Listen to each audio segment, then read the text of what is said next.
Hey guys, today I'm going to be talking about a couple of updates for the Tesla Model Y, so if you're interested, stay tuned.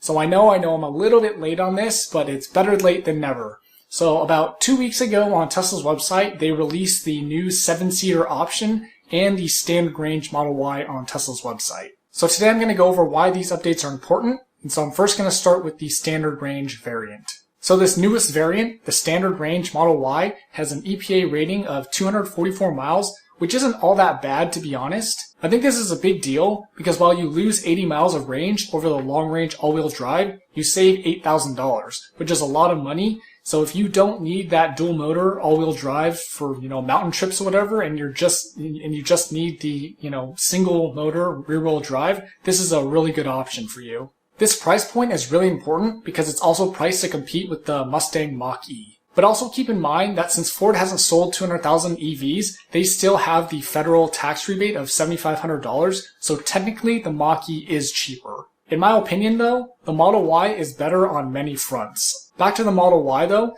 if you're a household that's just looking for a bigger car, but you don't necessarily need the range, and say maybe you have home charging, then this standard variant might be worth it for you to look into. And just like with the Model 3, the more expensive variants came out first, that way they can pump up their cash flow to get things going manufacturing wise, so it looks like they've done that, and now the standard range Model Y is out. And what that means is that more households will now be able to afford a Model Y because of the $8,000 difference. And honestly, $40,000 isn't really that much for a crossover or an SUV type car. If you compare it to ICE cars, yeah, they're cheaper to begin with, but once you start loading up those features, it's going to get really close in price. And on top of that, we can't forget that the Model Y is an EV, meaning that it uses energy to power the car rather than gas, and that's, energy is a lot cheaper than gas.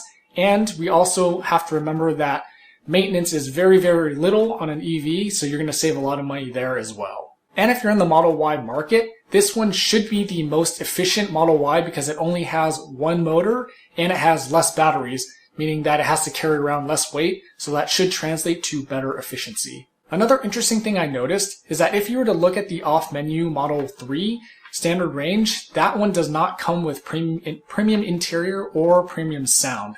So if you look on Tesla's website, the standard range Model Y does have premium interior with the sound system, so you don't lose anything there compared to the long range all-wheel drive and the performance variant. So if that was a turnoff for you on the Model 3, you can now have that luxury in the standard range Model Y. And the other feature that's been highly anticipated for the Model Y is the 7-seat option. So according to Tesla's website, it looks like you still get the full 68 cubic feet of space in the back. You may have also noticed that when you put the third row seat down, there's a hump in the back.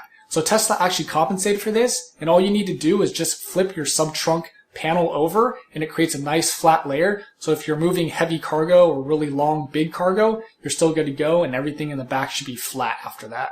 Interestingly, the 7-seat option is not available for the performance variant. I'm going to chalk that up to performance and flexibility not mixing. This reminds me a lot of my WRX STI back in the day. The seats didn't even fold down because Subaru wanted max performance out of the car, meaning that if you were to be able to fold the seats down, you would lose rigidity in the chassis. And so since it was a performance car, they did not allow the back seats to be folded down, so you could really, hit those corners really hard. So sorry, future performance owners, you're not going to be able to get that max performance and be able to hold 7 passengers, at least at this time. The option is not there, obviously, but maybe down the line they might open that up. Who knows? And of course, what you've been waiting for, how much space is there actually there for the 2 passengers in the back? Tammy from Facebook just got one delivered the other day, and she took a ton of pictures and videos of her basically in the car. She mentioned that she was 5'4", and so if you look at the pictures in the back, there is a bit of space legroom and headroom wise. And she also had her 6-foot-tall husband sit in the back as well, and there wasn't very much space for him, and his head was touching the glass roof. So while you can fit adults back there, they need to be smaller adults to be able to sit back there comfortably.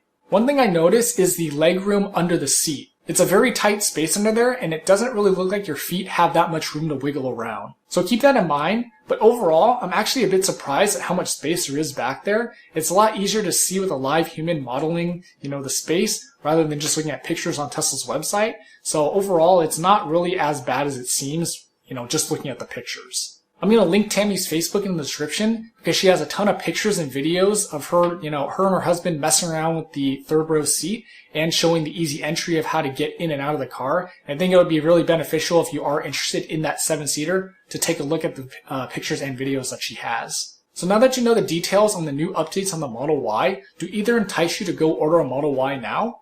Let me know in the comments. Don't forget to like, share, and subscribe. And thanks for watching.